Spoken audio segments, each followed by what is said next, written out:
It's just 2 days before Christmas, and the only thing you Hootenats are getting this year is the Saints on Monday Night Football. Hey, beats a lump of coal. Who cares if there's no Alvin Kamara or Derek Carr? Shh, stop it.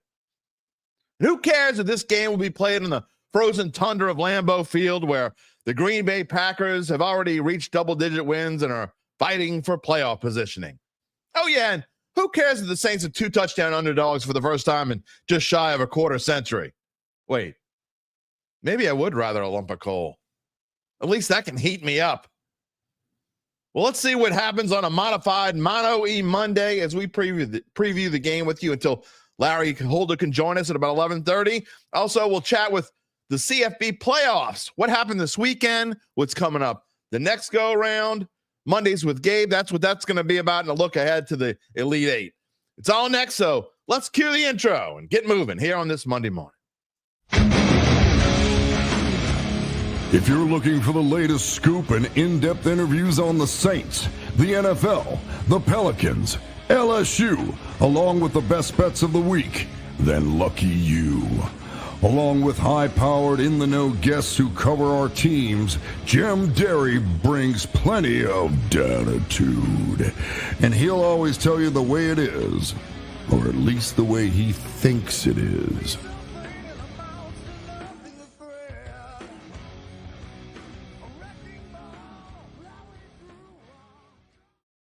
Where you at, Dattitude family? Put a little pause on the vacay to come and chat with you for a little while. Can't wait to see what we got today. Is anyone going to show up? So it's kind of a weird time. It's 2 days before Christmas. People got stuff to do. Some people are working half days. Some people are still doing all kinds of stuff. They're not in the right frame. I don't know how many. I don't know if we're going to have a bunch of people or nobody today. Well, it can't be nobody. So we already have a few. We got a few comments. I'll get to those in a minute. Again, modified Mano E Monday. I know what we're definitely going to have. We're going to have for brunch on this. We're going to call it brunch. I mean, people eating brunch, right? Christmas Eve. There's Dattitude. There's episode number 325 presented by Evangeline Securities for a Monday, December the 23rd, 2024. It's game day. Game day. Remember when you used to get excited about game day? We could get excited. We could just pretend. Let's pretend like the Saints are still in the running. I am your host, Jim Derry, if you didn't know that already. This is my 35th Christmas on the New Orleans sports media scene. I used to have to work every Christmas back in the day, back on the copy desk, because we still put out papers. They're still putting out a paper tonight. Just got a note. They're switching the times of the run. Not that any of y'all care. Baton Rouge is getting the early edition tonight instead of New Orleans because of the game. Man, I tell you, nights like this on a copy desk, because the 23rd was kind of the worst, because a night like this, especially tonight, like everybody's off, like they're working half days, and then 3 o'clock they're basically off tomorrow, and you're off for like the next 3 days. Sometimes some people the whole week. Not if you work on a copy desk. No, you got to take time. If you're working tonight, you're like going in at 4 o'clock and you're not getting out of there till like 12:30. I'd like to say, there's certain things I do miss some things about those days, but I don't miss work until 12:30. And on Christmas Eve, you got an early deadline, so that one is bad. But man, you don't want to hear about all that.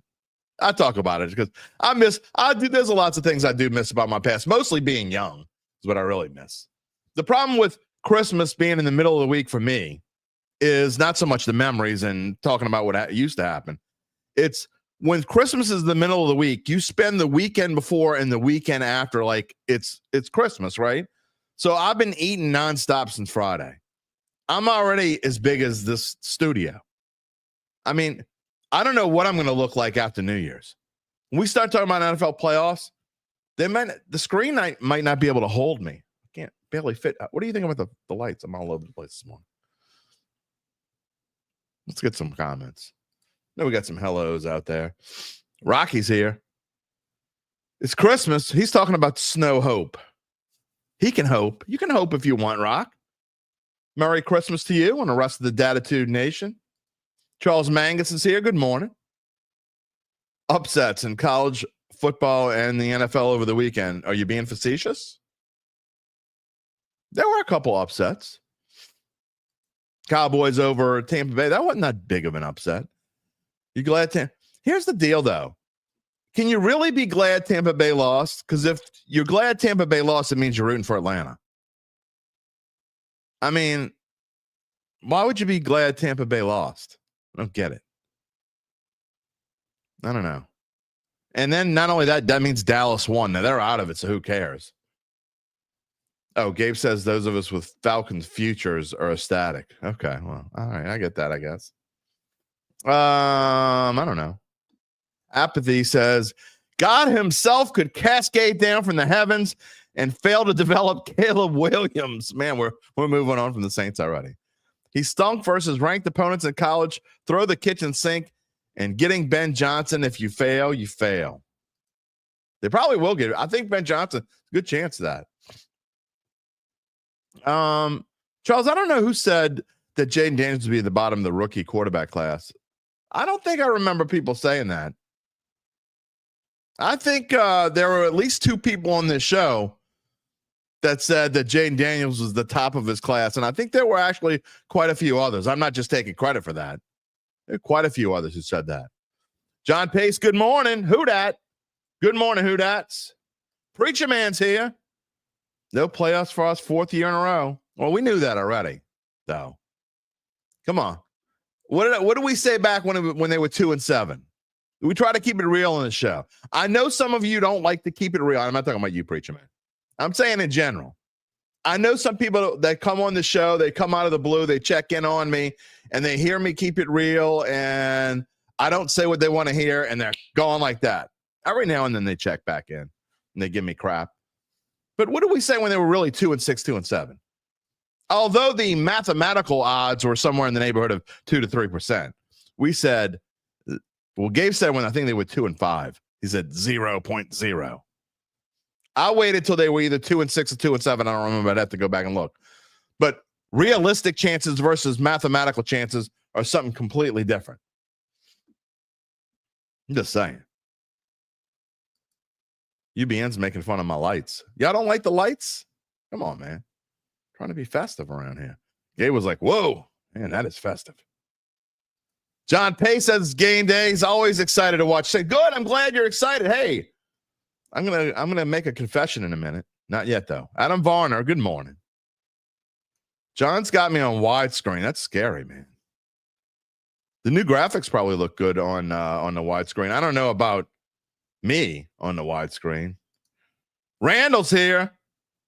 Can't wait to talk about the rat, I'm sure. We'll get into it. Jimmy Haffa. Is that Haffa? Well, we're glad you're watching. I don't know. You're putting the eyeballs on me. Am I supposed to be a little nervous? Oh, there we go. That's why. Go Pack, go. We got a Packers fan here this morning. All right. Kind of like it. Charles says at least Tampa Bay will not win the NFC South again. Well, that means you're rooting for Atlanta. I mean, I get it why Gabe's rooting for Atlanta. Why would you root for Atlanta? Why would any normal Saints fan root for Atlanta?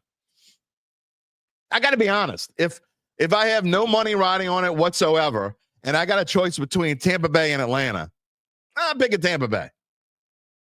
Just saying. When's the last? Randall wants to know the last team to start 2-0 and not win 7 games.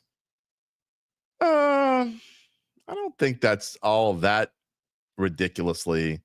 I mean, I don't have I'm on a live show, so I have the capability to look for that. Gabe, if you are so inclined and want to look for it, if not, I don't care. We'll figure it out and we'll tell you on Friday. John loves the lights. Rocky's hearing a lot of Aaron Glenn buzz. Yeah, me too. I don't know if that's good or bad. Remember how I told y'all, look, nothing against Aaron Glenn, but what did I say this team needs more than anything? This team needs a fresh start.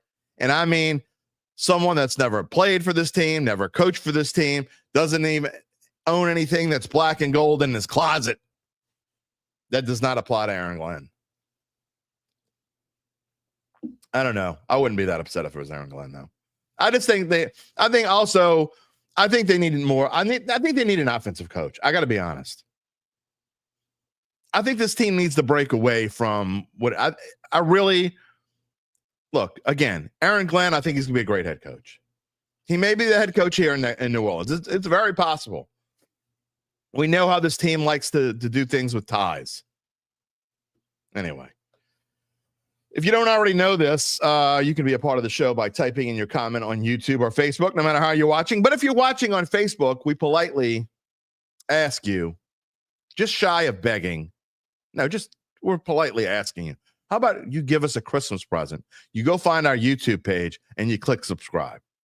You also click the little bell if you are so inclined. Find out when we go on the air live. We're about to go back to our off-season schedule, which is Monday, Wednesday, and Friday, live at 11 a.m. on all these channels that you're watching on now. And you can find us, of course. You see the little note down there, wherever you get your podcasts, Apple or Spotify. But again, if you feel like giving us a present, go subscribe to our YouTube page. Somebody brought it up. Charles brought it up. How about last night? Sunday Night Football. It's a crazy game. I got to be honest. I didn't think that I would care at all. I mean, in the grand scheme of things, yeah, I was kind of rooting for Tampa. I had no bet on it. But I think I was rooting more for Tampa, again, just so Atlanta won't win the division. That's the only reason. Atlanta, we want the Falcons to be the Falcons, remember? We don't want them to win the division despite themselves. Michael Penix was okay. Was it the right move to make a change? They played the Giants, and he was just okay.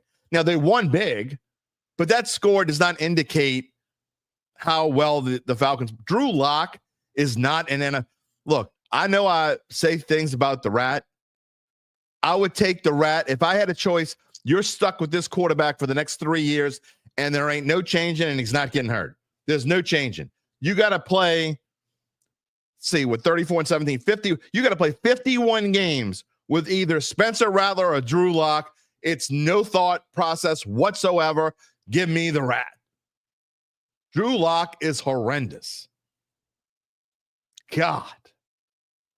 So anyway, I don't know how. Look, the Falcons, they won big. Good for them. They got off their schneid. But I didn't think Michael Penix looked all that great. I think he will be a good quarterback in the long run. And they're setting it up so they can cut Kirk Cousins before his number comes in or whatever it is. But Lord, they're in a lot of trouble. I still think Tampa Bay is going to win the division. We'll see. Atlanta's got to play Washington this week. Speaking of Washington, speaking of Jaden Daniels, that was fun. So we're going to talk more. We'll probably get into it with Larry. I want to talk to him a little bit about the overall state of the NFL and where everything is with the NFL. But of course, we're going to spend most of Monday, this early part of Monday, at least doing our regular Mano E Monday segment, just because the Saints didn't play yesterday. We don't have anything to talk about game-wise. We got tonight, and we're going to let y'all talk about it. Jimmy Rosen says he hates the Falcons. Oh, I think most of us do.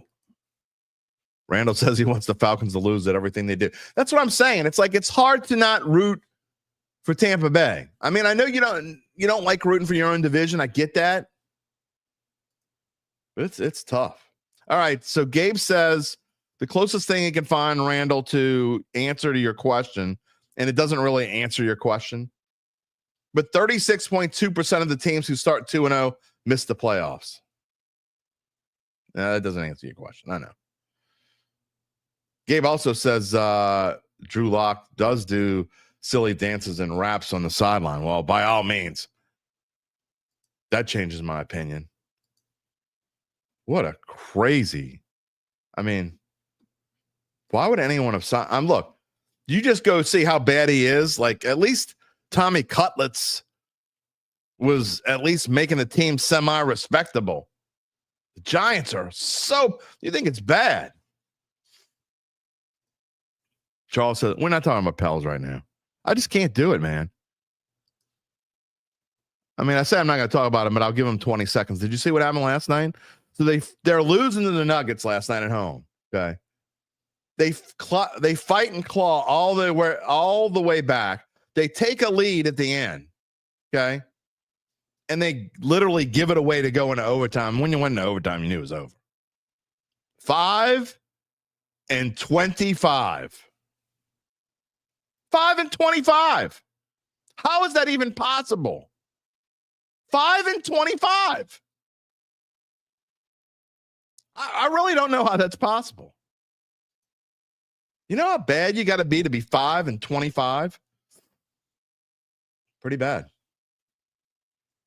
Some other things that I want to talk about. I'm going to come back. I've got a lot of comments got to bring up here regarding the NFL and college football. I'm going to ask this question of Gabe later too. Gabe's going to come on after Larry, so Gabe will be on about noon. We will have at least an hour and 20-minute show today, probably more like an hour and a half.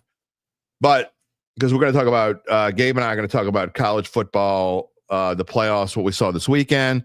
Do we like the 12-team format? I have many thoughts on the 12-team format. You don't have to type that in now. We're really not going to get into that all that much until Gabe gets on. I may ask Larry what he thinks or whatever. But we're going to look at each game that's coming up next week and the 4 big bowl games, including the Sugar Bowl here in New Orleans. The 4 big bowl games are going to be the quarterfinals or I'm calling them the Elite 8. Why is basketball the only ones that can have the Elite 8? So that's coming up at noon. And then Larry, again, we're going to talk about the Saints, but we're also going to talk about the NFL. Uncle Big Nick gave me a little nugget this morning that I thought I would bring up as well. And anyone who's watched the show more than, 4 or 5 times, if you watch the right one, you only need to watch one, knows that I can't stand analytics and think that analytics are the bane of the football existence and are ruining the game. I literally think it's ruining the sport to some extent. Now, it's not ruining the game to the extent of baseball's trying to kill themselves in all sorts of weird ways. It's not that bad. But every time I hear anyone say analytics, I just want to I just start doing this, rubbing my face, looking down. The analytics chart. I love when they put the little, where do your analytics come from anyway? It's the most asinine. It doesn't take I'm not going to go into the whole rant of analytics, but SVP was making a joke. And I guess he feels similar to the way I think. I saw, and the reason why this comes up is I saw more teams, and I'm talking about college and pro. It has seeped its way into every level. I saw it in the state championship game when I did Shaw and E.D. White a week and a half ago. It has seeped its way, and it has infected every level of school. It probably even is in Pee Wee football. Okay, every level of football it is now infected. I saw more teams going for it on 4th and whatever on their own side of the field this weekend than I think I've ever seen in any weekend of football ever. I think it was, who was it? Was it Penn State? Yeah. James Franklin. Penn State went for it 4th and 1 from their own 28. Now, lucky for them, the SMU quarterback was so bad. Let's see. Gabe's got a note for me. No, I did not see what the Cardinals did. Wait, I did see what the Cardinals did in OT. Now that you say it, I did have that on, and it actually helped me because I was rooting against the Cardinals. Went for it in overtime. It was, 4th. I don't care if it's 4th and an inch, whatever it was. It was 4th down from their own, 30, 4th and 1 in their own 20. They went for it. They didn't get it. 2 plays later, Chuba Hubbard ran in and scored a touchdown. Oh, they did get it. I know that Chuba Hubbard ran it in. Did they go for it again? They had to have gone for it again because Carolina got the ball on the Arizona side of the field. I know that. They must have had a good return or whatever, because when I turned back on, Carolina got it on the Arizona side of the field. So Gabe's saying they did get it. They just had a good return. But still, I don't care if you make it or not. And again, I've talked about this argument with Zach before. We talk about this all the time. It doesn't make a difference what the result is. Doesn't mean it's a good decision to go for. SVP says, why does the analytics chart always say go for it?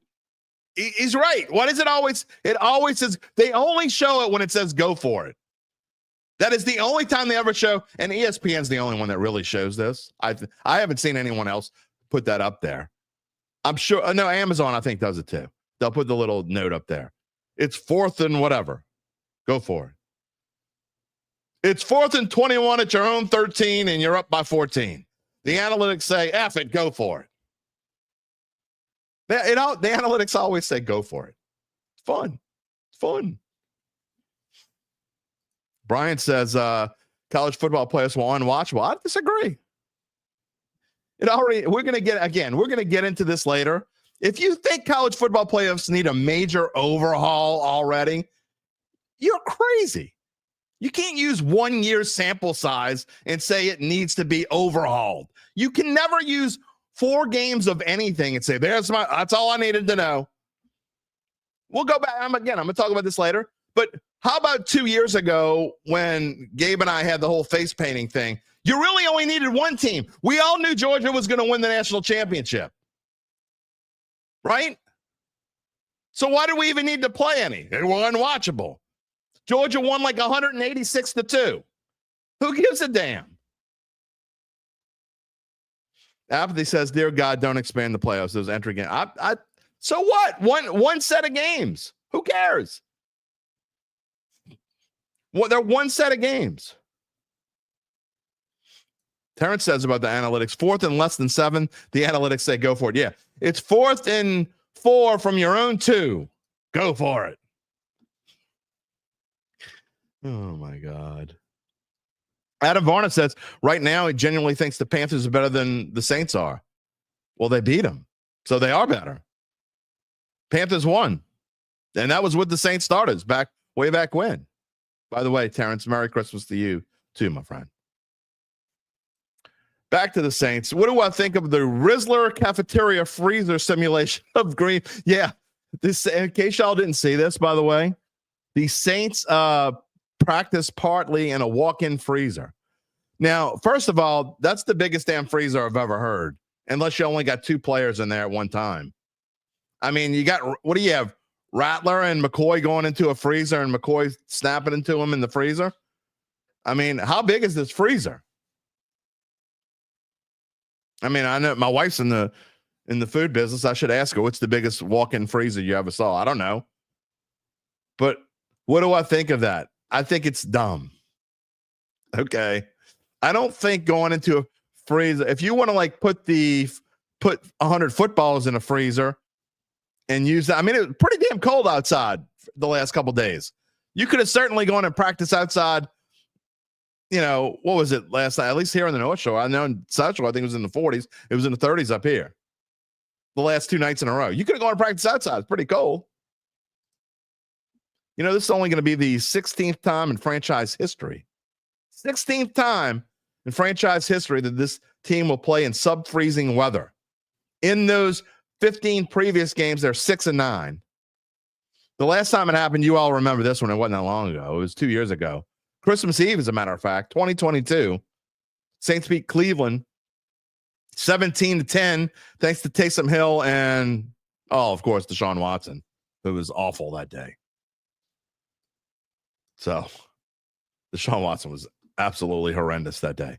But anyway, what's interesting about that game, Saints played 6 degrees. It was 6 degrees at game time in that game. The lowest temperature besides that I could find that the Saints played in was 23. So anyway, temperatures tonight, not supposed to be that big of a deal, to be honest. So back to your question, Sean, I don't think it was necessary. It's really not going to be that cold. Deshaun is awful, period. No question about it. It's going to be like 30 degrees there. It's not supposed to snow. Apathy says Stefanski called like 35 to 40 pass plays in that game. How stupid. No kidding. And it wasn't just 6 degrees. It was like 25 mile an hour winds to boot. The wind chill was like 15 below or something stupid. I'm not exaggerating. Meanwhile, y'all can say crap about Dennis Allen, and we have. Trust me. But the Saints just ran Taysom all damn day. I mean, I don't even know what that dude looked like after the game. He must have been purple when that game was over. So Charles says beat Chicago on the road when it was very cold. No, that's not true. Because the last time the Saints played, they might have beat them back on the road when it was cold. But the last time before 2022 that the Saints played in sub-freezing temperatures, so it could have been 33. I didn't put that in. Was in 2010 in Cincinnati. They actually played in 2 games in a row. They played in freezing temps in 2010. So it has been, if you take out the game in Cleveland, they haven't played in freezing temperatures since 2010. Think about that for a minute. I mean, you got half the team, half the kids and I call them kids because they are kids in my eyes. Half the kids on this team 14 years ago. You got a guy who's 23 now. He's 9 years old. I'm sure he wasn't even watching that. I don't know. Anyway.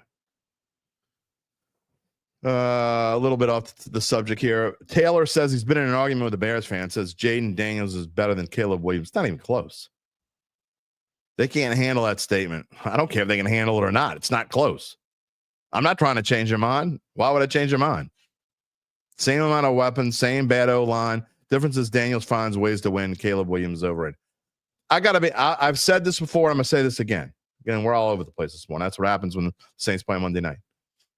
Larry coming up in about 5 minutes, maybe less. Jaden Daniels, if I had to start a football team today, everybody's slate got cleaned. All the players, every single player in the NFL got thrown back into a pool. And I got the first pick. And I could pick any player I wanted to lead my franchise. I'm not saying he's the best player in the NFL, but for value, to say he could be my quarterback for the next 12 to 14 years, maybe longer, if you do it right, I'm taking Jaden Daniels. That dude just has moxie. He just does. He has moxie. Think about it, what he's been able to do already. Oh, I forgot to send. Gabe, can you send Larry a link? Hang on. You know what? I'll text it to him. I'll text it to him. Never mind. We'll see. As we do this on live show here, you gotta like modern technology. I'm just saying, Jaden Daniels would be my guy. Adam asked, why choose Daniels over Burrow? Both are excellent choices, but just curious. Because I think Jaden Daniels has longer shelf life than Joe Burrow. I actually think, as much as I love Joe Burrow, don't get me wrong, and I know this is blasphemous to some people, but the fact that Jaden Daniels, he's probably 3 years younger, somewhere around there. I know he played college football a little bit longer, so they may be closer, and maybe only be 2 years younger. I just think, and look, Burrow can run too. 3 years younger. Gabe says 3 years younger. So that gives me 3 more years potentially of a Jaden Daniels. The dude, and look, Joe Burrow's been to a Super Bowl already. I get it. I'm not taking anything away from him. And if you pick Joe Burrow, I couldn't say I blamed you. But Jaden Daniels just, you can't get to him. There's no reason that, you can say whatever you want about the Chicago game, the Hail Mary, and they got lucky and whatever.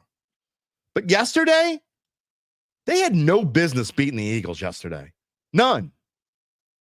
Now, granted, Jalen Hurts was out in the first quarter and they got a break. But to turn the ball over as many times, Brian Robinson fumbled it twice. I just think that what he's done so far has been incredible. And the fact that he's been able to it's phenomenal. It really is. So again, I'm not saying that your opinions are going to be wrong. Look, we can have a whole show on this in the offseason. We will. We're going to have a whole show on this in the offseason. But I think for my money's worth, I'm taking Jaden Daniels number 1 right now. Maybe we'll ask Larry Holder what he thinks. By the way, before we get to Larry, a reminder, program and note, Christmas is Wednesday. Duh. We're not having a show tomorrow. It's Christmas Eve. I know we would normally do a show the day after a game, but I've told many of you know this already. Got to use, if I don't use I'm already going to lose some of my vacation time. I've got to use it. So we're taking off. Next show will be Friday. And I don't know, Larry might be doing a back-to-back. We'll see. But so anyway, that's why you see next show is Friday, December 27th. We'll be talking Saints Raiders. Woohoo! We'll be talking about the best in the NFL the coming weekend. And, of course, Uncle Big Nick, I know, is also going to be on. Gabe, we're all going to have our best bets of the weekend. And we're going to go through the games and the big games and tell you what we think. Okay, it is time to talk Saints and NFL with our friend, the man, the myth, the legend, the guy who just knows when it comes to the NFL, he knows everything there is to know. That's why he is primo for the Athletic, NFL beat writer, Larry Holder. That's my Christmas present to you, my friend. Why are you lying to the public? I don't know everything. All you got to do is look at my Saints picks on this show. It shows you I don't know everything. Oh, well, we're just trying to make everybody feel good about themselves on this Christmas. John Pace wants you to drop some knowledge. Okay, what kind of knowledge would you drop here before we get started with the Saints? Just one thing. Sam Darnold's the man. Come on. Oh, my God. Sam Really? Darnold. Here's an interesting thing, and I was reading this right before I hopped on from my colleague Mike Sando, and he was talking every week. He talks to NFL execs and such, and it was an interesting prospect. If you're the 49ers, would you rather pay, say, I don't know, $30 million for Sam Darnold or $50 million for Brock Purdy? That's a good question. Probably $30 million for Sam Darnold, because I remember when they signed Sam Darnold, and that was when we were doing the show, the 49ers signed Sam Darnold, and I said, look, he was some of these advanced metrics. He was one of the best in the league in the back half of the season when he played for the Panthers. And that's probably why the 49ers signed him, because they love EPA. Brock Purdy's an EPA champion, so is Sam Darnold.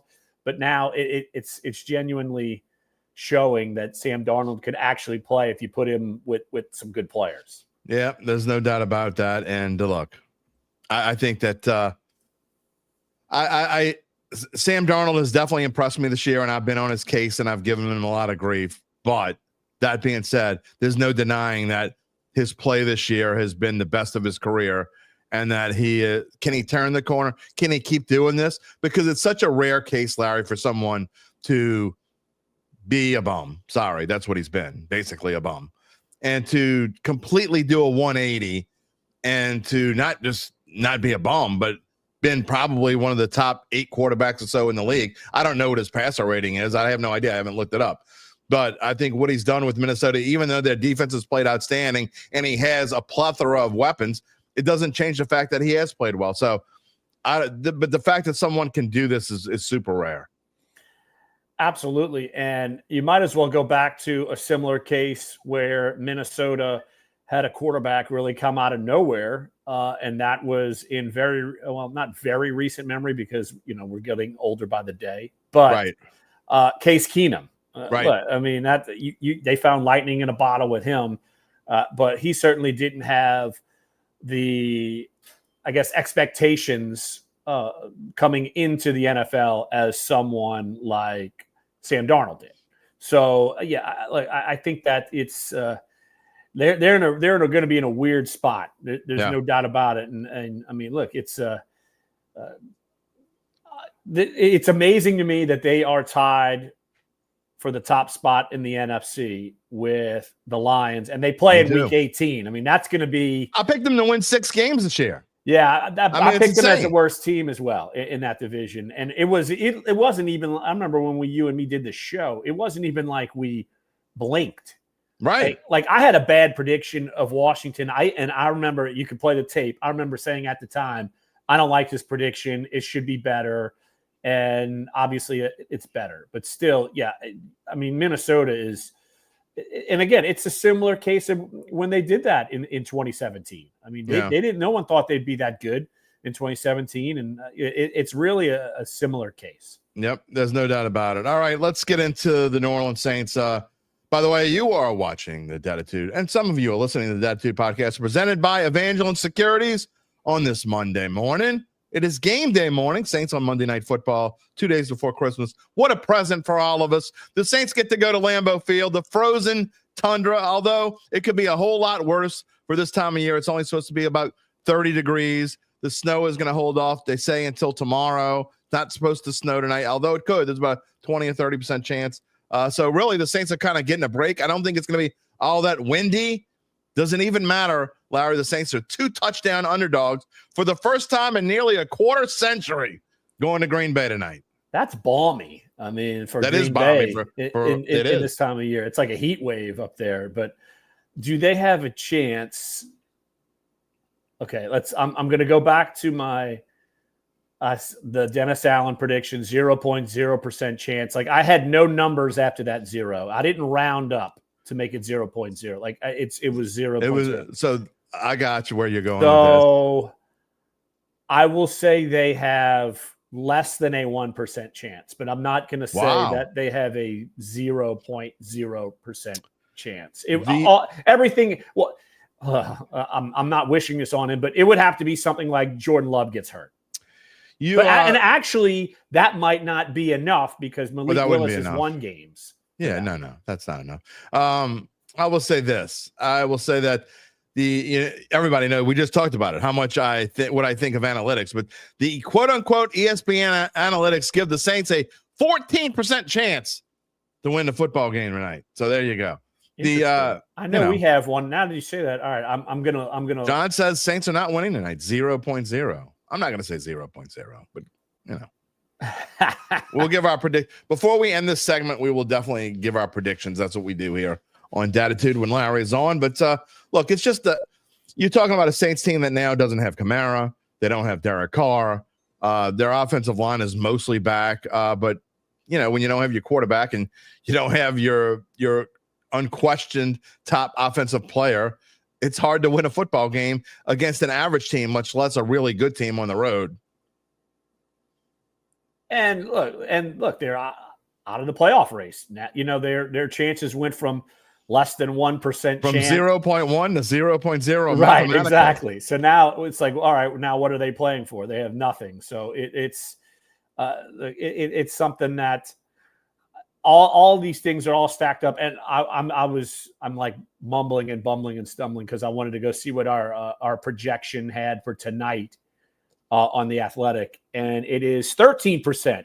We're giving the Saints a 13% chance to win the game. So there you go. Less than what ESPN gives. By 1%. All right, this is a little bit much. I know. Look, you guys are starting to sound like I sounded a month ago or so ago when y'all was still giving them a chance. 10% chance to beat the point spread. If that's the case, if you really think that's the case, and I know y'all are mostly just joking, Ryan says 1.01% chance they cover. I mean, come on. There's probably a 50% chance they cover. I will say this about the spread. I know, Larry, you don't do much with the spread when you just make a score so we can, go with the spread. I can figure out what the spread would be when you give me your score. However, it started out at 13.5. It went to 14. It briefly went to 14.5. And the sharps, the people with the money and know who they're talking about, it went to 14.5. It didn't stay there very long because it went right back to 14, and it's pretty much stayed there for the past, 3 or 4 days. So the sharps think that the line is right where it's supposed to be, 14 points. I actually think, and I'm not going to give my score prediction yet, Saints plus 14 and minus 110 odds carry a 52.38% implied probability of covering. Yeah, okay. That's a little much. 52% might be a little much. How can you question what your show with your name on it? Just put the stat up and it's your name on your show. I'm not questioning what Gabe typed up. Absolutely he is correct. I'm just saying 52.38. Now, if somebody, I'm not saying 52, I'm not betting that, but I'm just saying that the spread's probably about Gabe where it's supposed to be. That was your name. Gabe under the bus. That's your show. I'm saying I agree. I'm 100%. Using analytics. Just doing it to piss me off. No, he's not. I'm just kidding. What he said is factually correct. I'm just saying, let's don't go overboard. I don't think the Saints are nearly as bad as everyone thinks they are. But the problem is we've seen Spencer Rattler, and he had a good half last week. I hope he continues it.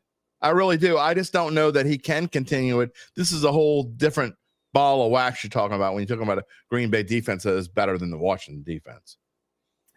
Right. That's part of it. And also Green Bay runs the football. I mean, that's what they do. I'm trying to remember who it was, them and the Eagles. Yeah. Run it more than 50% of the time in the last few weeks. I looked up the stat. And yeah, they run it more than just about anybody except the Eagles. And so that's really been what they've leaned their hat on. And this goes when you just have your franchise quarterback become your franchise quarterback, and he's throwing the ball less than ever. Yeah. And so, and also it's helped his numbers look better because, like, in terms of rates and EPA and things like that, because he's not throwing it as much. But when he's throwing it, he's taking big shots because people get sucked in because they're using Josh Jacobs so much. And so, look, we've seen teams run on the Saints. So if they're able to run on the Saints, they're going to do it all night. Like that's going to be, they do it even if they're not playing a team like the Saints. They do it against anybody. So they're definitely going to try to do that tonight. Okay, guys, we're going to end this segment with our predictions, and then we'll ask you for your score. So it's okay if you want to type them in now, but we're not going to get to any predictions until this segment is over in about 12 to 14 minutes. But look, I know I usually put the numbers on the screen with our new formatted graphics. I don't really have room to put where our teams fall, but I will tell you this. The Packers rank in offense. They rank 11th in passing yards per game. They rank 5th in rushing, and overall they rank 4th in yards per game. So, and I know on defense against the pass, they're middle of the road. They're 16th. They're 10th against the run, but overall they are 9th in the NFL in defense. So again, 4th in offense, 9th in defense. The Saints, again, have it much worse than they have a much tougher road to hoe tonight. So we'll see if Spencer Rattler can do what he did last week, Larry, then great.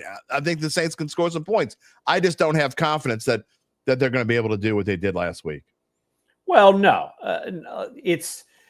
they're going up to me. They're going against a team that is more seasoned. And I would think if you see Commanders, Packers in a playoff game, I think it will depend on where it would be played. But I think Green Bay could beat them in either venue. I don't think the Commanders are going to go up to Lambeau and beat them.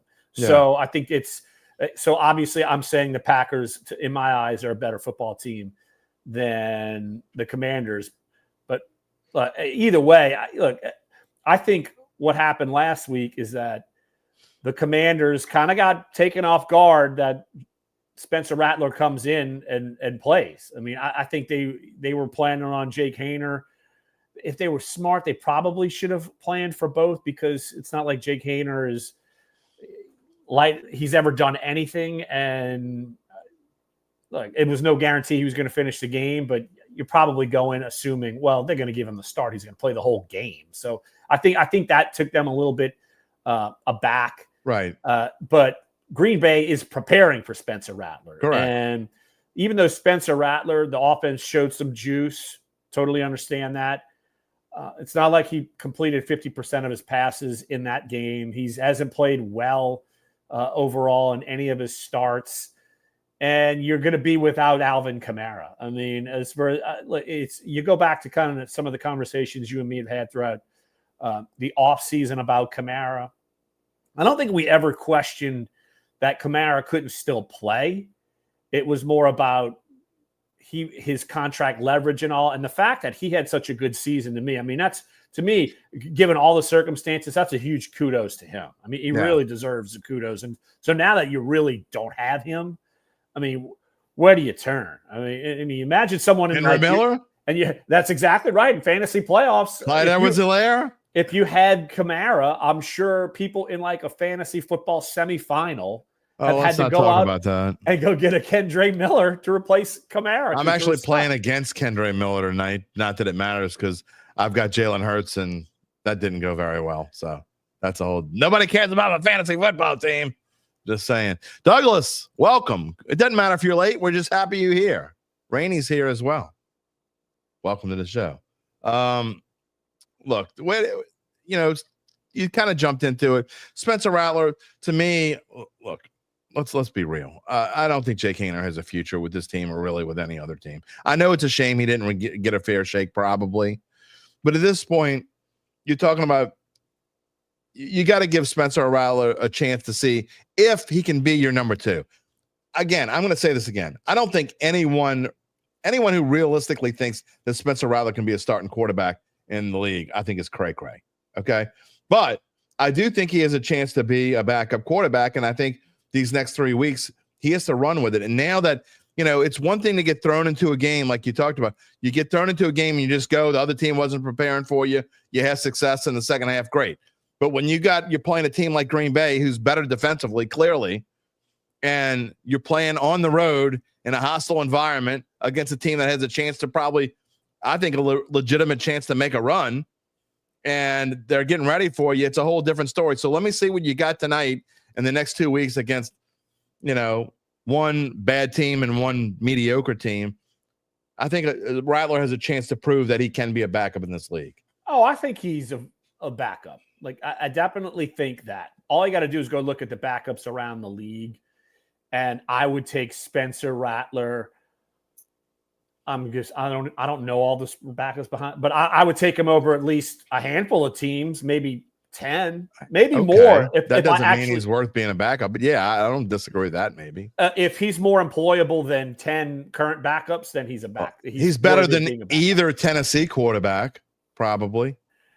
Maybe not Rudolph. He's probably better than Levis. I mean, he's definitely better than Levis. He's not going to throw 100 pick sixes. He's better than any quarterback that the Giants are throwing out there right now.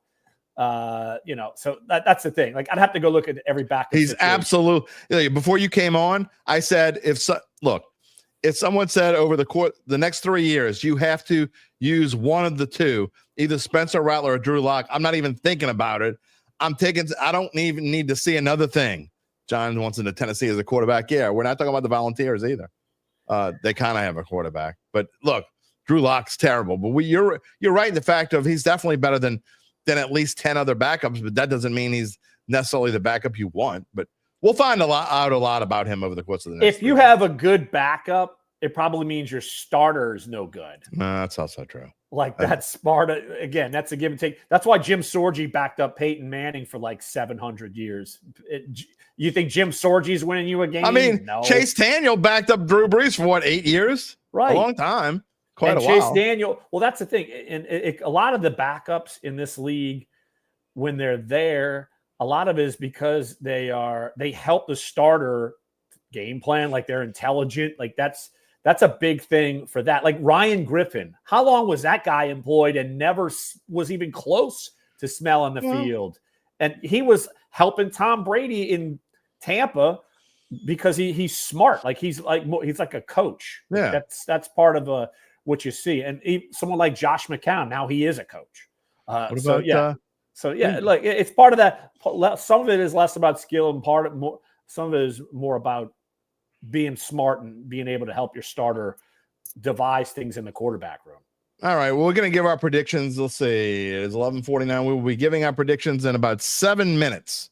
Okay. So in about 5 minutes, I'll be asking you for your predictions. Even if you typed them in already, I'll ask you again in 5 minutes to retype them in. We got a couple things that are related to the Saints' future. We'll get your thoughts on. Patrick Spezio says Bond, Henderson, Ellis, non-development of Foskey and Turner, Mickey and DA have ruined this team. I think that's a little much. I don't think Mickey's really ruined this team. That's all. Again, that's a show for the offseason. It's amazing. Such a great head coach with comparisons to Landry and Noel. At least DA has the most. Well, I'm not sure what that means exactly there, but just I guess in the grand scheme of things, Larry, the players that they let go and then the players that they kept and trying to develop have not necessarily worked out to this team. That doesn't necessarily mean that Mickey has ruined this team. I mean, Mickey won a Super Bowl. And look, you could say whatever you want about Drew Brees and Sean Payton. That's great. But Mickey absolutely was a part of that. So whatever way, however you want to. I mean, so let's not get silly here. But that being said, this team is definitely going in the wrong direction. I don't think they're necessarily ruined. They've got a lot of work to do. But it is kind of, I guess, if you're looking at it, upsetting, I guess is the right word. When you see, like, you watch Bond for the Eagles and what he's been able to do, and you watch Hendrickson, who still gets hurt, but he's still sacking quarterbacks left and right and eating quarterbacks for lunch. And then other guys that the Saints have let go and that have been successful elsewhere. You can't keep them all, though.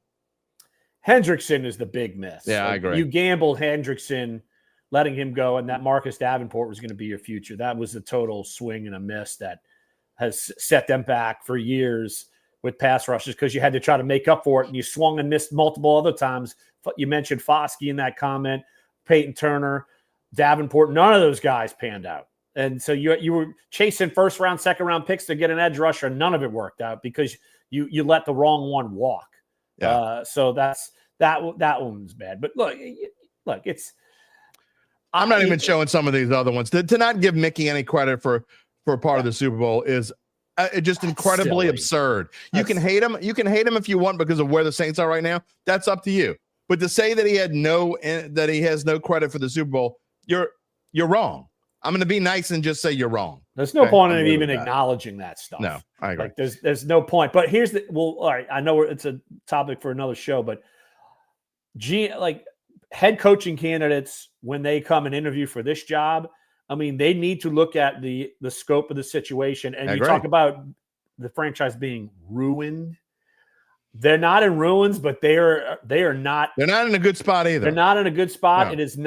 It is not super attractive. Yeah, Obviously, I don't disagree with you at all. Most jobs any head coach gets, they have flaws because the team's not good. The Saints were the exception a few years ago, and now it's gone downhill since then. So the whole situation has gotten worse, and you have money tied up in a mediocre quarterback. A lot of these teams that are going to have head coaching vacancies have high draft picks. They can pick their own quarterback. So the Saints are not in that situation. So that makes this situation a very murky, and in my opinion, I'm not sure every opening that's going to happen. Like the Giants could be open. We know the Jaguars should be open. The Raiders could easily be open. I mean, which of those situations are better or worse than the Saints? I mean, obviously that's something everybody's going to be in the low end of the totem pole. I mean, it's not like before, exactly what you said. I mean, and look, hindsight's 2020. I thought we've talked about this before. I don't want to spend any more time talking about this, but at the time, Dennis Allen was absolutely going to get this job no matter what anybody thought. I can't say I even disagreed. I thought he earned the right to get the job back then. I wish they would have done a little bit more due diligence. However, when Dennis Allen got the job, this was a primo job.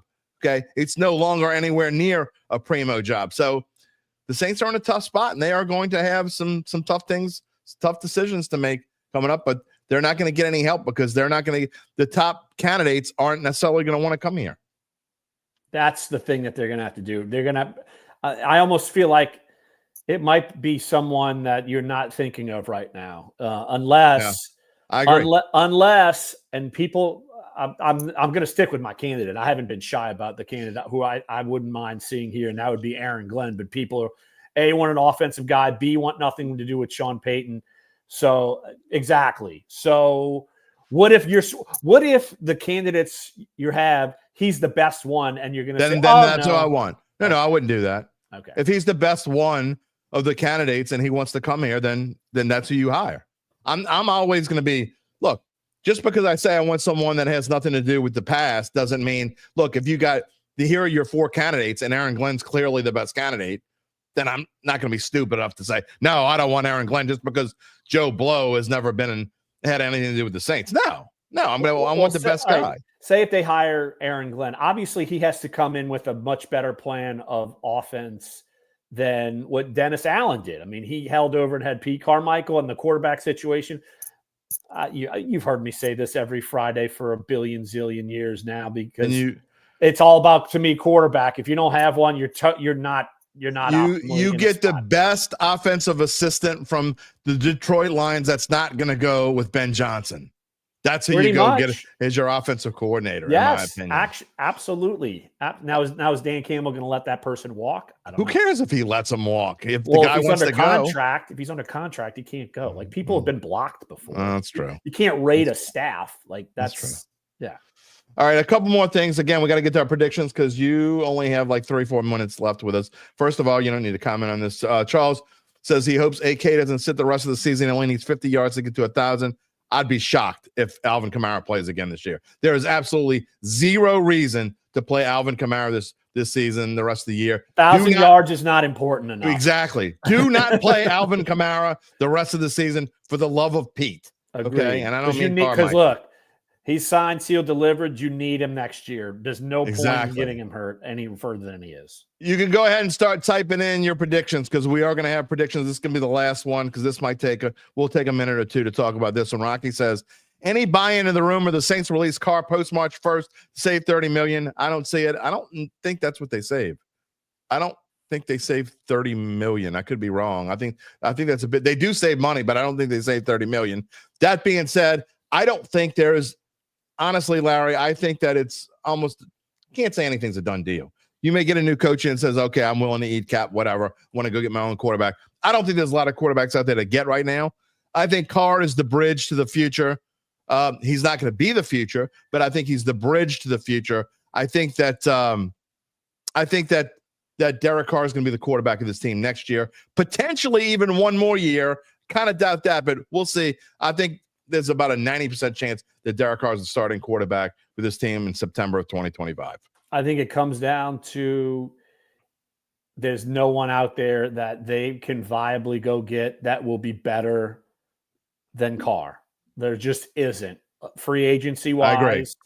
I agree. Do you want to get in the Sam Darnold contest, pay him, and then eat more money? Hell no. Not doing Absolutely that. not. Not with it, because here's the thing: Sam Darnold will come to this team and not be any better than Derek Carr. Like absolutely he's not going to be. And Kirk Cousins is no better either, and he'll be available as well. Even though Derek Carr's ceiling is Kirk Cousins, you should bring in the ceiling. Let's do it. Good strategy. Let's bring in the ceiling. That's a whole different story. Anyway, and you're not going to be in this position unless one of those top quarterbacks. And when I'm talking top, it's 2 quarterbacks in the first round, and the fact that they're going to go top 5, maybe 1, 2 is a big stretch. Like that. That's because teams are so desperate. They are not going to be in your top boards as top 5 guys. I personally like Cam Ward. I think he would actually be a good idea for the Saints. I hear you. But I would rather him than Shedeur Sanders. Oh, absolutely. For me. I would definitely rather Cam Ward than Shedeur Sanders. By the way, there are I'm going to say this one more time. Again, I don't want to get into this. We only got 2 more minutes with Larry, but I feel the need to say this. You people writing, you're completely wrong and you're out of your box. If you think Mickey Loomis had nothing to do with winning the Super Bowl, you're out of your box and you're just a hater. Okay? You can keep typing that crap in, but I'm not showing that crap anymore. You're wrong. Man, it's coming in hot 2 days before Christmas. They're just haters. It's amazing how fans can turn on people in the snap of a finger. Just because you don't like the way things going, you're just haters now. You just hate people. Y'all need to go take some medicine or something. I'll give you some of mine. Maybe eggnog. You'll feel better about yourself. Some eggnog. No, man, I'm not. It's all good, Terrence. That's what I got you here for. All right. Lastly, prediction time. Usually I'm the one that riles Jim up. Come on, man. I know. Here's some predictions before we get to yours. John Pace, Packers 27, Saints 6. The Pack will run the ball, stifle the Saints offense, dominate the time of possession. Kyle Sherman says 28-9. Packers. Silver Gator, Packers 34, Saints 14. No Kamara. Preacher Man says Saints 13, Packers 10. He's still a homer. Gotta love it, man. Brian says Saints get slammed 30-6. I'm sure there's some more in here somewhere. Here we go. Sean says Packers 34, Saints 13. I think that's what UBN said as well. And I think that's what Randall said, 34-13. A lot, man. Terrence says 30. Everybody's saying 34-13. What say you, Larry Holder? I will go 30-10 Packers. 30-10. 30-10. You're giving the Saints no credit whatsoever. So you're picking the fact that Green we barely Bay talked about. 14. We talked about do they have how little of a chance do they have? And I'm like, I'm pondering 0.0. So yes, I'm not giving them much credit at all. UBN, you are a trendsetter. You said 34-13, and then we got a bunch of them after that. Adam Varner says 34-23. Douglas says Saints 27, Pack 21. Douglas Thornton, you are an optimistic who dat for sure. And lastly, Charles Mango says Green Bay 24, Saints 17. I'm going to say I think it's going to be a lower scoring game. I think the Saints are going to have trouble scoring. However, I think that Aunt Mabel and all of her drunk friends using their Social Security checks to bet on the Pack, they like, how can the Pack not do exactly what Larry Holder says? It's too big of a trap. There ain't no way that I'm going to give 14 in an NFL game unless I'm like super confident about it. And I'm not super confident about it. I think the Saints score in the neighborhood of 13. I'm going to say 24-13 Packers, which means Saints cover. Terrence says the Saints need multiple fumbles, block punt, tip, pick sixes. I don't know. We'll see. Probably. They probably need all of that, and they could still lose. They could create what, five turnovers, like the Commanders had against them, and still lose. All right. Well, I'll put you on the spot. Friday.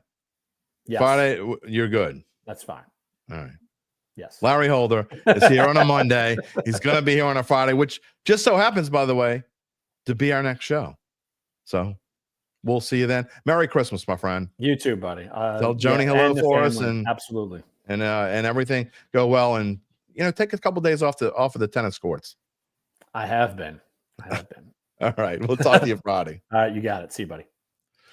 All right, Larry Holder here with us, and before we get to any further in this show, I apologize to my friends at Evangeline. I got so excited to bring Larry on, and so excited about talk. We had like 8 different subjects to talk about.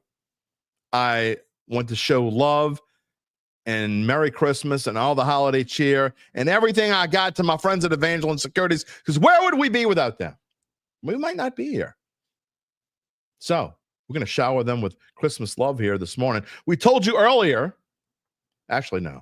You know what? I'm going to go back to the original one. We're going to read the second one later. Before we get to more Mano E Monday, and Gabe's coming on in a little bit, let me continue the story about our friends at Evangeline Securities. They can definitely fill your stockings. They could put all kinds of stuff in there. They can fill your stockings, although you might have to leave them hanging above the fireplace a little longer than usual because we're so close to Christmas. Well, how do they do that, you ask? Well, if you have been thinking about selling your family-run or privately held business, Evangelists Nick Braden and Ron Hemelt can put you in position to be drinking rum on a beach next Christmas with a fat man wearing red. And that's about the only way you will catch me wearing red. For you, I'll do it. You get the deal done. You're on a beach next Christmas. You want to invite me, I'm coming. I'll do it. Let Nick and Ron schedule a complimentary valuation so you can answer the number one question on whether it's time to do that, whether it's time to sell. How much is my business worth? You need to ask them. They have offices on Poydras Street and in Lafayette. Now, they're taking tomorrow off and Christmas off, but you can get a hold of them. I'm telling you, you can fill your stockings with all kinds of stuff. More coming up on this later in the show, but in the meantime, you can check them out at www.evangelisecurities.com. All right. Again, program a note. No show, obviously, on Wednesday, and no show on Thursday. Got to take some vacation time. We will be back on Friday. It's going to be jam-packed just like this one is. It's going to be Larry, it's going to be Gabe, and it's going to be Uncle Big Nick, and we're going to be talking about not only the Saints Raiders, and we'll probably touch on what happens tonight. We'll talk about the weekend in the NFL coming up. Week 17 is a big week for playoff hopefuls. And we'll also be talking about the huge college football quarterfinals and all the bowl games. Call them the Elite Eight. Call them whatever you want. Adam Varner, don't be hating just to hate. Adam Varner says he thinks Rattler's going to have multiple interception game. Might. Brian's mad at me. He says, Merry Christmas, Larry. He doesn't like that I didn't agree with him on his Mickey thing. Kyle Sherman says, Merry Christmas. We're not done yet. Wants me to bring in Gabe. Okay, we'll bring in Gabe. I mean, good Lord. Y'all getting fired up this morning. Y'all firing me up. We're going to talk about some college football. Y'all ready to talk college football? Again, I'm going to end the show with Saints, maybe a couple more notes on tonight's game. But I do want to talk about what happened in this weekend, because before I bring on Gabe, I got a thought to get out of my head. That could take a little while.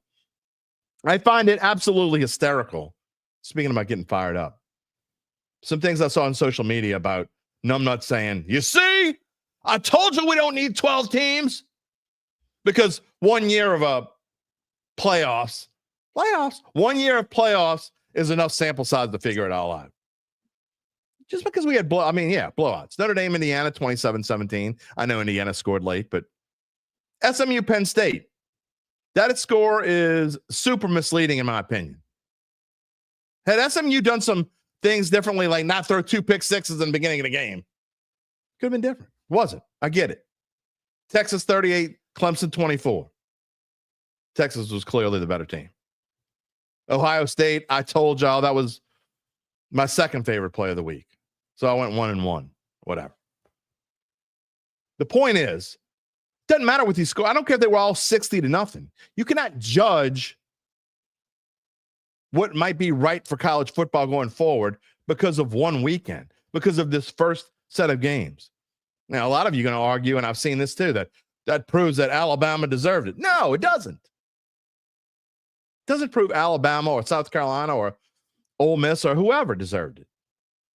I think the committee got it right. Just because you had blowouts doesn't mean if you played it again that you'd have blowouts again. Let's see what Gabe thinks about this past weekend. Of course, we're going to take your comments as we go along here.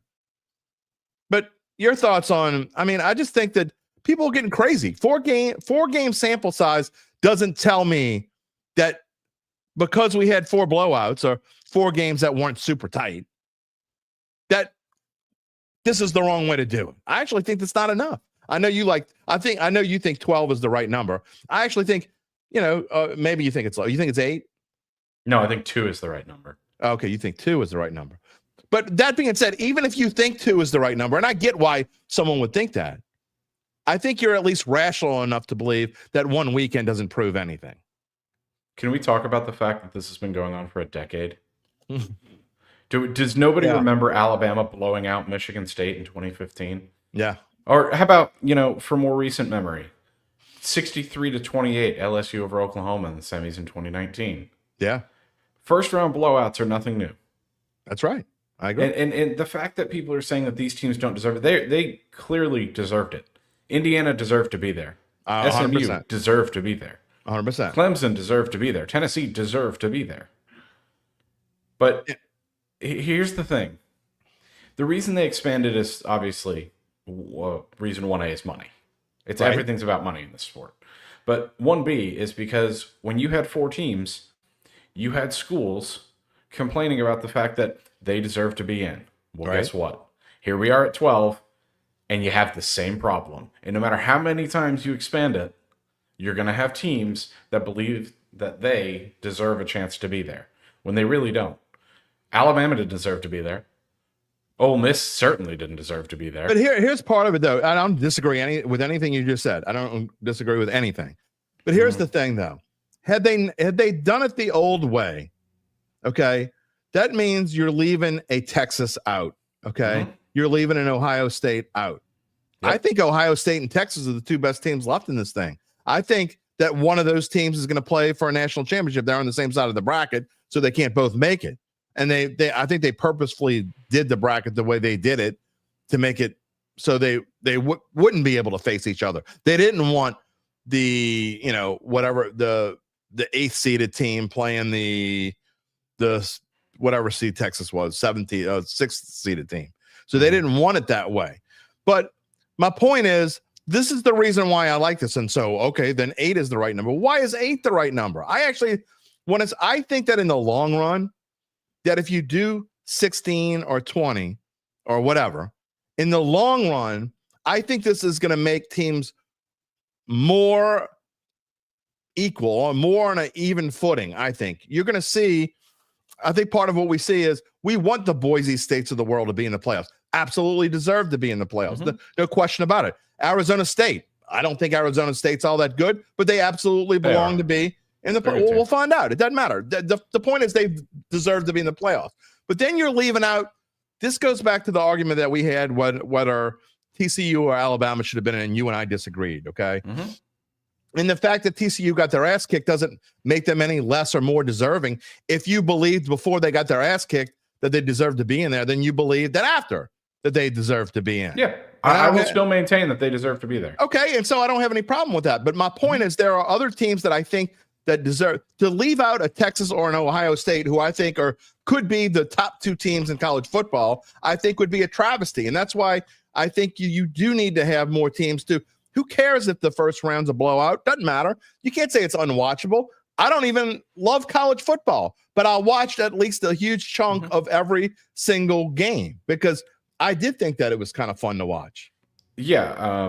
While I think 12 teams is the new format is essentially too many, I'll maintain home playoff games were awesome. I did. That was fantastic. I think the next round of games I should watched be most of them. I think the next round of games should be. I think all the way up until the semifinals, you should have games. I agree wholeheartedly. That was so cool. It really was. But I mean, here's my thing, and this is an issue I had with the 14 playoff as well. When you had these blowouts, once you expand it beyond 2, not only do you have teams that are going to complain that they didn't deserve to be in, you're always going to have that. Yeah, you're always going to have that. You're always going to have the blowouts. That's right. But what this does, but you're not always going to have. If you keep it at 12, which I don't think they're going to, I think they will. But if you keep it at 12, you're not always going to have 4 blowouts either. You might have a weekend where, wow, that was 4 incredible weekends of football. I mean, if you look at 4, if you look at the first year, 2014 of the playoff, those were some awesome games when Ohio State beat Alabama. Sure. We had the Oregon-Florida State game, Jameis Winston and Marcus Mariota. Right. That was awesome. Yeah. Great games. It's probably the best year we had of playoff games. Well, look, UBN's, he's got it right. If it's 12, the 13th team complains. If it's 68, the 69th team complains in the college basketball tournament. It's true. It doesn't matter. So you could have 100 and the 101st team is going to complain. I don't give a rat's ass if they complain or not. It's fun to talk about who should have been the 13th team or whatever. I just think in this case, they got it right. They got it 100% right. And here's my, I'll put devil's advocate to myself, and I'll kind of side with what you were saying. So there are negatives definitely to having a playoff. But the positive is we don't have to hear schools like UCF claim national titles anymore. Right, that's true. They can't do that. That's true. Right. Boise State's getting their shot this year. Right, exactly. There's no 13th team in the country. Alabama can't claim a national championship. It's silly. So anyway, but then anyone. Go ahead. So, and here's the thing though, with 12 teams, whether it's 12 or 8, not to jump ahead of what we're going to talk about, but there are 2 double-digit point spreads in the next round. Yeah, and then the higher, the lower seeded team, I guess. So like the blowouts are almost expected. Yeah. But this is the format that people asked for. People wanted 12 teams. I agree. Douglas says he loves this 12-team playoff. He thinks they need to get away from the conference winner stuff because not all conference champs are comparable to others. Well, I mean, the problem is then you just completely disregard. If you don't use conference championships, then Boise State probably doesn't make it in. And I think that would be kind of... No, I think Boise's the one team who would have still made it in. I don't think Clemson would have gotten in. I think you would have had an Alabama get in over Clemson, which I absolutely do not think Alabama deserved to be in over Clemson. Terrence thinks 4 or 6 teams at the most. I hear you. I think 6 is a great number. And Terrence, by the way, did also say, says it has nothing to do. See, if you think that before, I'm cool with it. If you said, but don't use this weekend as an example. No, absolutely not. That's just. I mean, this is just an extended version of what we've been seeing for years. There have been first round blowouts for the last decade. Yeah, John says with a 12-team format, you're not overlooking a potential national champion. And I will say this in regard to that comment. I said a few weeks ago that my biggest problem with the 12-team playoff is I don't believe there are 12 teams that are worthy of competing for a national championship. That's not to say they got it wrong or they got it right, because I believe they got it right. I don't think all 12 of these teams deserve a title shot. I really don't. Yeah, I hear you. I don't agree with you, but I hear you. Terrence says he's always said that. And look, I respect your opinion just because I don't agree with you. And Charles says Gabe's right about NCAA. Well, I mean, we've already known that the NCAA is all about money, but they've screwed things up for so long. If they would have just implemented it, it's just like things. If they would have done a lot of these things earlier on, I think things would be so much different. Had they just done playoffs back in the 70s, 60s, and 70s, well, maybe not 60s, because I know when I was young that most people didn't want to playoff, but let's say 80s when the talk started, and then you'd have jumped ahead of it all and had playoffs back in the 80s and started then. I think college football would be in a much different place right now. I think there would be a lot more.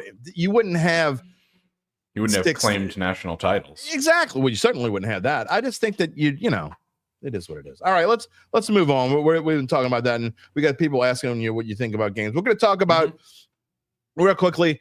Might not necessarily. These aren't final predictions, but we are going to bring up each game and just kind of look at it. Spend 2 or 3 minutes on each game, and then wrap up the show here. But Gabe, it starts off on New Year. Actually, I got this in the wrong order. It's supposed to be Peach Bowl. There you go. Okay. Oh no. Nope. There we go. Live TV, boys and girls. Fiesta Bowl is first, December 31st at 6:30. It's the only game before New Year's Day. This is an interesting one. I'm not sure why they made this bracket the way they did. They basically gave Penn State a clear road to the semifinals, and for some unknown reason, when I'm not sure that they deserve that. I think they really want Notre Dame to come out of that whole bottom bracket. The bottom bracket sucks, by the way, in my opinion. But anyway, Penn State, you talked about, this is one of the double-digit favorites you were talking about. Penn State is the lower seed, and they're playing Boise State, an 11-point favorite. The only good news is I disagree with your fact about playing on home stadiums for this game alone, because I would not want to see a quarterfinals game on blue turf.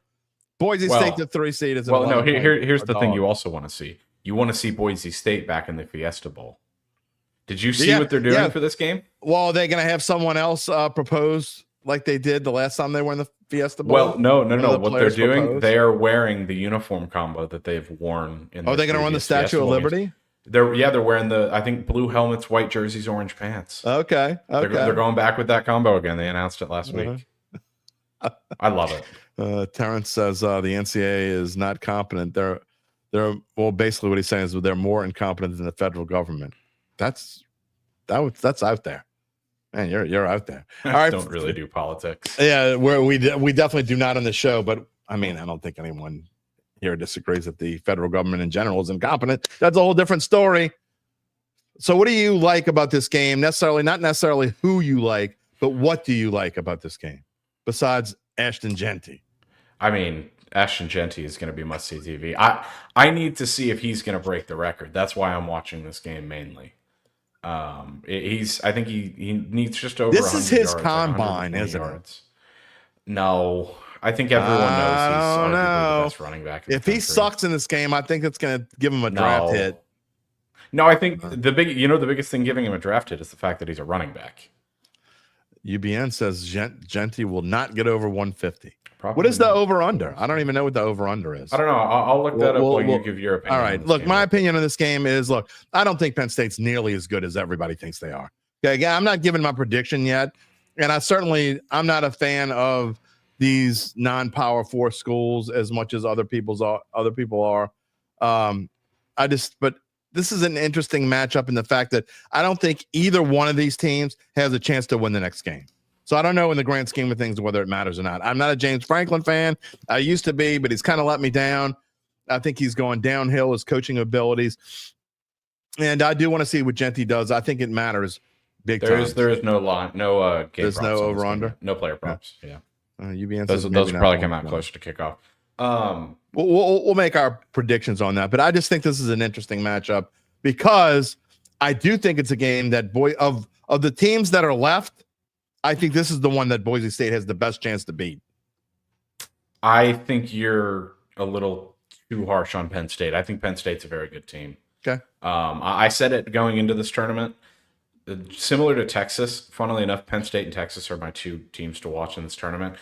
I felt better about Penn State after watching that Big Ten title, similarly to how I did with Texas after watching the SEC title. But I'll say this for this game, like you said, we're not going to make picks.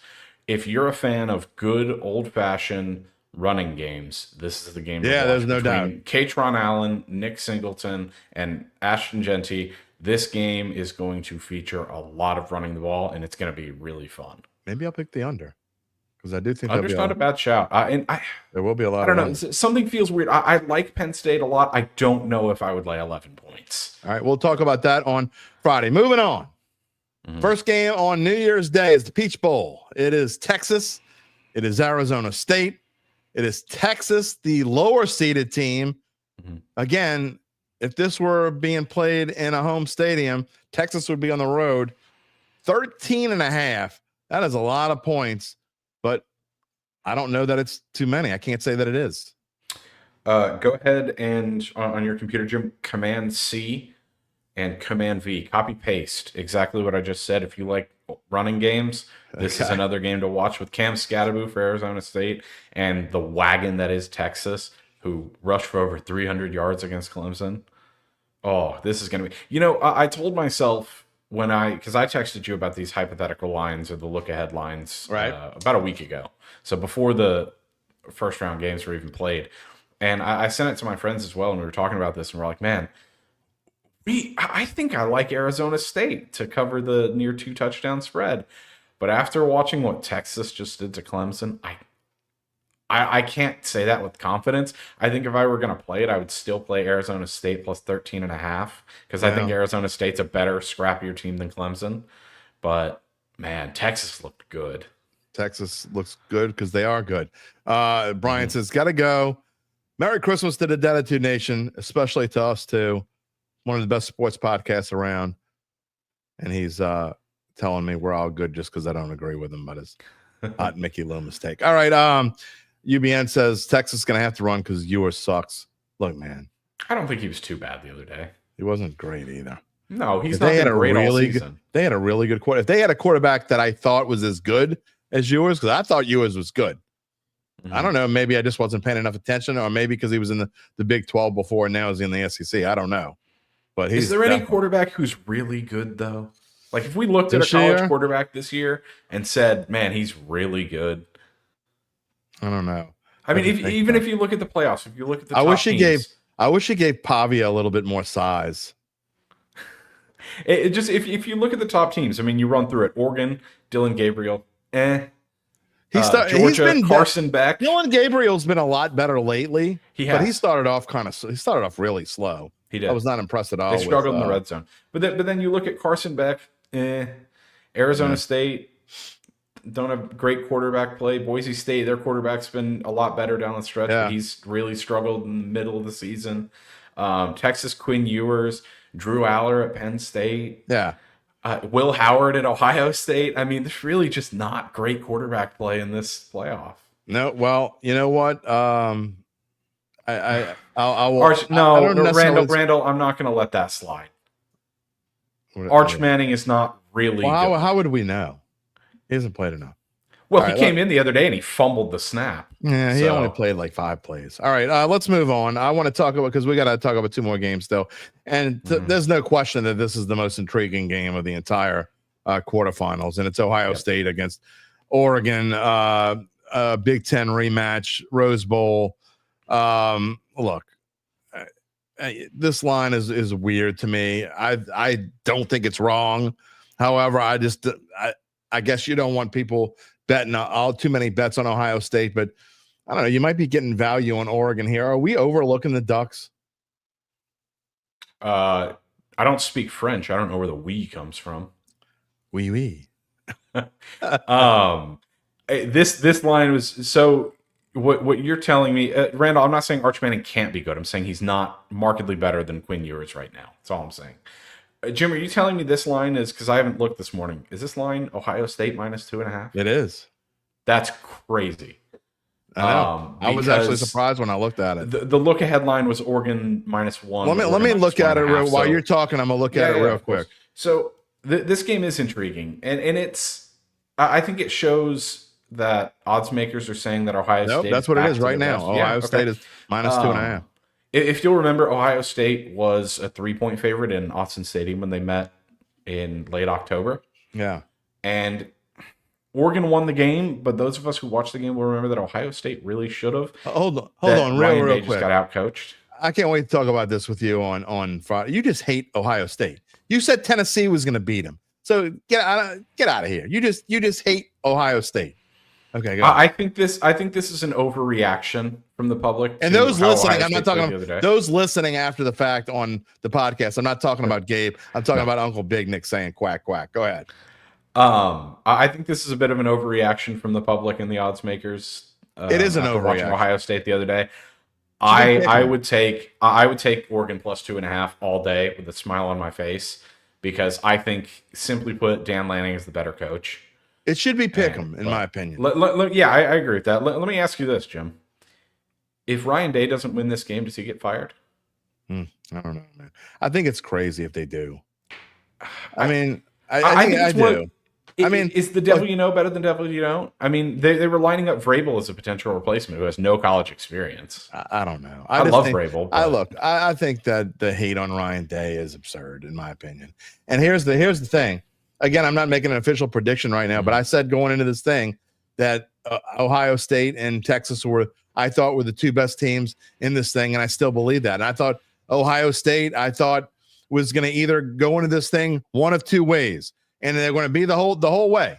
They were either going to go in this thing feeling sorry for themselves and play like crap against Tennessee. I thought the worst Ohio State was still going to beat Tennessee no matter what. So I didn't necessarily think they would lose, even if they played like crap. I thought even if they played like crap, they'd beat Tennessee, because I thought that Tennessee was highly overrated. Mm-hmm. That being said, they came out as if they got something to prove and with a chip on their shoulder. I think they're going to play that way the rest of the way. I'm not necessarily predicting right here and now that they're going to beat Oregon, and I'm certainly not willing to say that I think they're going to beat Texas. But if they play like they play with a chip on their shoulder, they just might be the best team in this tournament. I think this is a matchup between two teams that earn the right to get pushed around by Texas in the next game. Maybe. I think Texas dominates both of these teams. Maybe, but I don't think that the NCAA, and we say they got it right, I don't think they got it right with seedings, because in no way, shape, or form should these two teams be playing in the quarterfinal. No, but here's the thing. It's because seedings and rankings have always been, what have you done for me lately? Well, they should have swapped Ohio State and Penn State, in my opinion. Or at least swap. They should have swapped some kind of way. Swap the Notre Dame and Ohio State then. No, because here's the thing. Ohio State lost to the worst Michigan team we've seen in recent years. Notre Dame lost to Northern Illinois. Yeah, but Jim, they've been the hottest team in the country since then. I don't give a damn. They've won now, 11 straight games? They don't play anybody. Rankings are all about, what have you done for me lately? They don't play anybody. You don't know what they've done for you lately. I got my pick right. They dominated Indiana. Yeah, you did. You did get your pick right. But dominated Indiana. I mean, Notre Dame is a good football team. I agree with you wholeheartedly that Indiana belonged in this tournament, but there's no doubt in my mind that Indiana was going to get pushed around by anybody they played. Period. I don't think anybody they played. I think that's. I just think they got a bad matchup. And I said it in my build up to that game. Notre Dame won that game in the trenches. They dominated Indiana. Picking this game on Friday should be a lot of fun, and I can't wait. All right. I still don't know how I'm going to pick it. Oh, I do. But I think if the line stays this way, I know how I'm going to pick it. But I don't think it will. We'll get into that on Friday. Oh, I think it will. It hasn't moved. It was the same thing as yesterday. It's literally the same exact line as yesterday. Yeah, okay. All right. Sugar Bowl. January 1st is about as even a matchup as can be. I'm pretty certain I know I'm going to pick this one as well. Again, I don't want to let cats out of the bag, but I don't necessarily think this one's going to be as close as the spread says. Notre Dame is a 1.5 point underdog against Georgia. Maybe I will let the cat out of the bag. Who knows? What do you think? I think odds makers wisened up, because this look ahead line was Notre Dame minus 1.5. And I think you would have seen the public pour in at an unprecedented rate on Georgia, even after the impressive performance by Notre Dame. I just got done praising Notre Dame, but in no way, shape, or form should they be favored over Georgia. Wow. I got finished ripping Notre Dame, and I don't think in any way, shape, or form should Georgia be favored. So that's kind of interesting. I don't think. I mean, who's going to play quarterback for Georgia, and who cares? Does it matter? The kid who just beat Texas. Okay. And trust me, I'm solely answering your question with that statement. I think, and I've said all along, Notre Dame and other teams now have tape on him, right? So they can now figure out how to game plan. But different side of that coin is Georgia now has time to prep, and it seems like they've been preparing for weeks, knowing that Carson Beck is not going to play. And Carson Beck has not been spectacular this year. He's been far from Yeah. it. So I don't know. This, out of all of the games, this is the one that I would stay away from. I'm not, similar to Patrick Mahomes, I'm not going to bet against Kirby Smart in Georgia in the postseason, especially backing Notre Dame. But I think these two teams are very even, and I think they're very good. No, I don't. Look, I hear you. It should be a fun game at least, right? I mean, at the bare minimum, they've got a fun game on our hands. So we'll see how that goes. I'm not going to give anything away, but I do think that it's I don't necessarily love the Georgia quarterback situation. I actually think it'll be a low scoring game. I might like the under in this one. We'll see. Two good defenses. By the way, you ain't. I guarantee these lights are going to still be here on Friday. Just letting you can try to pull them down if you want. Can't rip them down. Yeah, it's gonna be tough to do. John wants to keep the lights anyway. All right. Well, we will talk to you on Friday. Have plenty more. Is there anything else you wanted to talk about, by the way, before we let you go? Is there something from the weekend? There was one thing. It was a comment. I believe it was a question from Black Preacher Man earlier. Okay. And he said, "What makes this Saints job undesirable?" Mm-hmm. Yeah. Or not premier, I believe was lots of things that I didn't see that, but I would have showed it if I saw it. And as I just wanted to chime in as the here it is. What makes the Saints job not a premier job? I wanted to weigh in as someone who's on the outside of all of this. Mm-hmm. I mean, I think it's fairly obvious what makes it an undesirable job.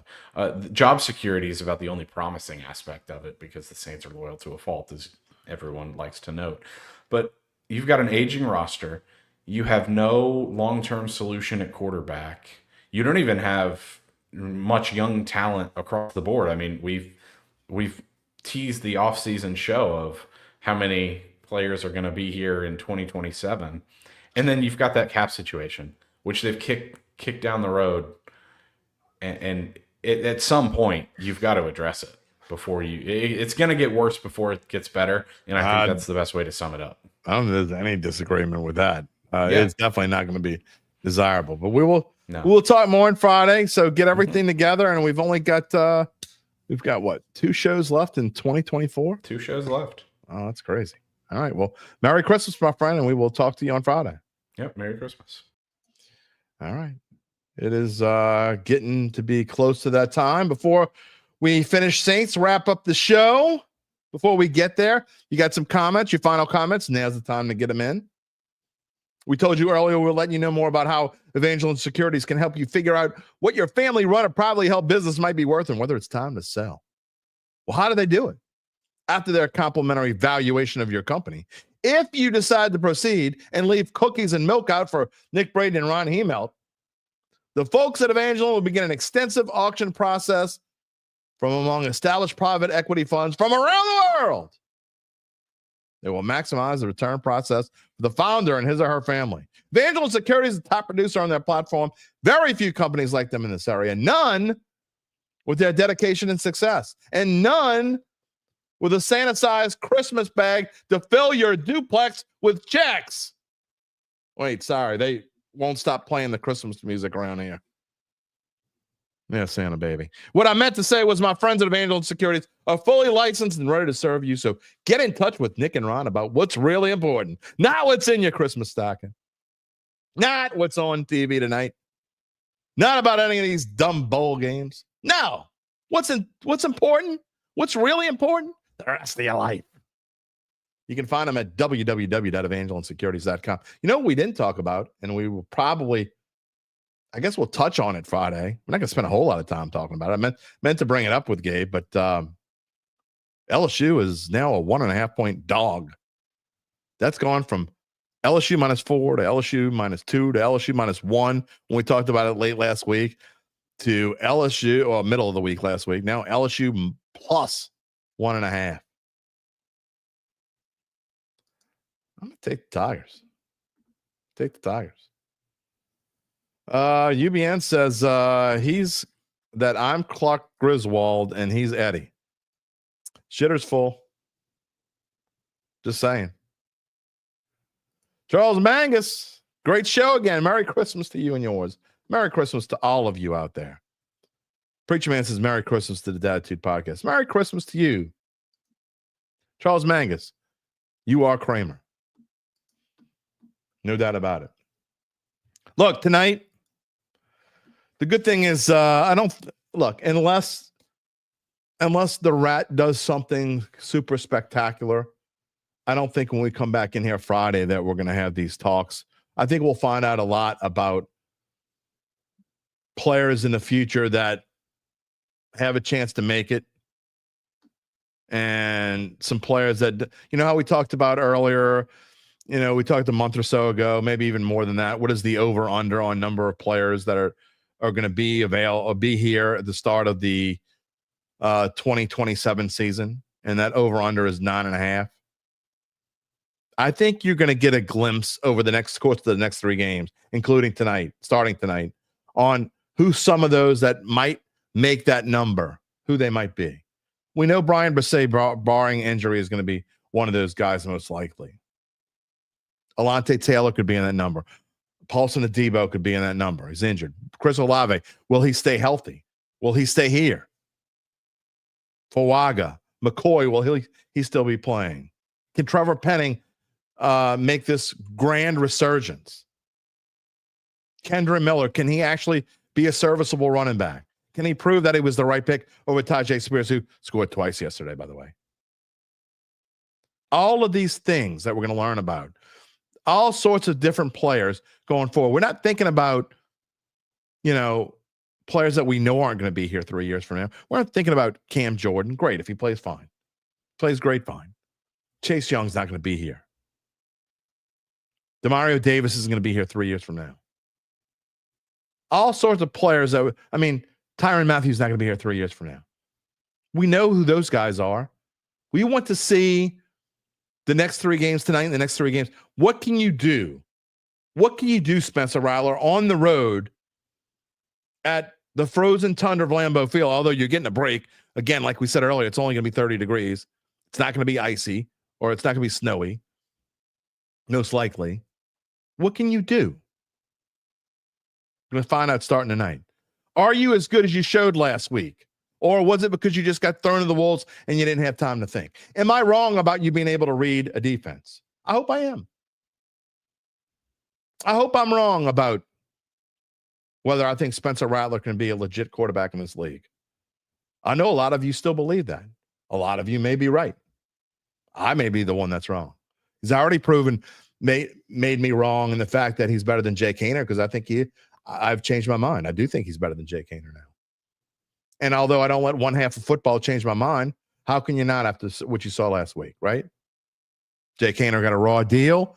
Jake Haener had some drops. Jake Haener had one huge drop and one huge penalty that changed his whole first half and changed the fact that he couldn't play in the second half because they had to pull him.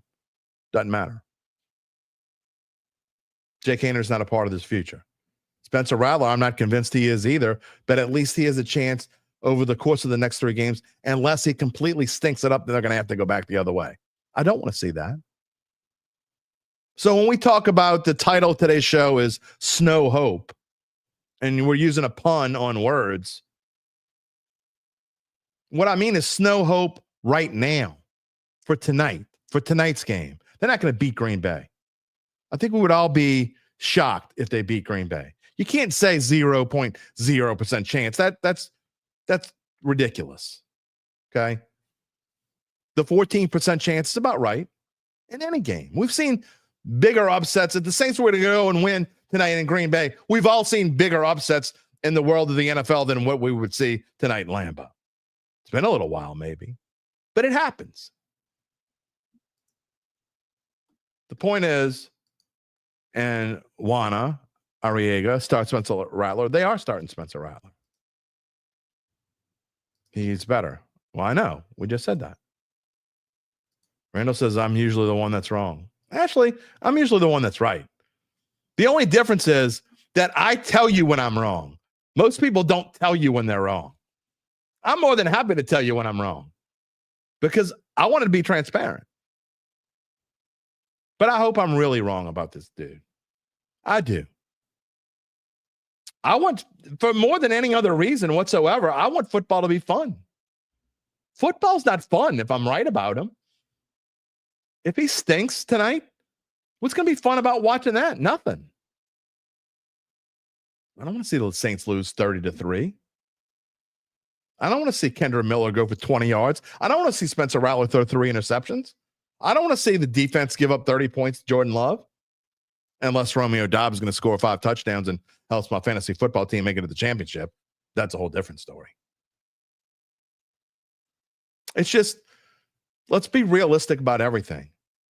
Watch the last 3 games don't go into it, because a lot of you who were on the magic carpet in September and saying I was way too down on them are now the opposite. You're saying I'm way too high on them, or thinking that, because you're predicting the Saints to lose 34-3 and those sorts of numbers.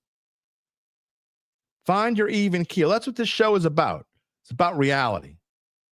And the reality of the situation is this team has a lot of work to do, but we can find out a lot about this team. Watch the next 3 games with an open mind and open eyes. Watch the next 3 games like you want to know what's going to happen over the course of the next few years and how this team rebuilds. It's a rebuilding process, and honestly, the rebuilding process starts tonight. That's what tonight's about. A rebuilding process that starts now. Sure, you want them to beat the Packers, but more than anything, you just want it to be entertaining. All right, our next show, as we said, is going to be this Friday, December the 27th. As we take a little break, spend some time with our family. We hope all of you spend time with your families and the people that you love the most. I am so grateful for everyone that has stumbled across this show over the course of the last, whether it be 3 years ago when you found me on a podcast and you listened to me, and then now you came to the live stream, whatever way you found me, or if you found me when we rebranded, quote unquote, this past March, on March the 1st, and we've done all of our shows live here on video, on the YouTube stream, on the Facebook stream. No matter how you found me, if you stuck with me and you become part of the Dattitude family, I am so super grateful for you. And I want to wish all of you the merriest of Christmases and the happiest of all holidays. I'm super thankful for you. I talk about you all the time, and I appreciate you spending whatever it is, whether it's 30 minutes a week, an hour a week, or you watch everything and it ends up being closer to 4.5, 5 hours a week, whatever it is. Thank you so much. That is going to wrap it up for us on this Monday. I want to thank today's guests, Larry Holder, Gabe Henderson, and you on this abbreviated Mano. Well, the show wasn't abbreviated, but it was a different Mano E Monday. It was kind of, nobody was hating on anybody except for the 1 minute y'all got me riled up about hating on Mickey Loomis. That's a whole different show. A reminder to subscribe to our Dattitude YouTube page if you haven't done so already. You're going to have more shows like this, more interactions like this with you, the family. And click the little bell to receive notifications when we go on the air live. You can also find us wherever you get your podcasts, including Apple, Spotify, and many more. And you can always find the replay of the show on NOLA.com/sports. If Charles says if the Saints win, call it attitude. No, if the Saints win, I'm just going to call it color me shocked. That's what we'll call it. Maybe we'll just call it shocked. Who knows? Whatever it is. Again, once again, y'all have the merriest of Christmases. Take it easy on the fat man, okay? I mean, whatever he gives you, just be happy with it. Leave the dude some milk and cookies. He's got a lot on his mind, a lot of people to see. We will see you on Friday. Take it easy, my friends. And once again, Merry Christmas. If you're looking for the latest scoop and in-depth interviews on the Saints, the NFL, the Pelicans, LSU, along with the best bets of the week, then lucky you. Along with high-powered, in-the-know guests who cover our teams, Jim Derry brings plenty of Dattitude. And he'll always tell you the way it is, or at least the way he thinks it is.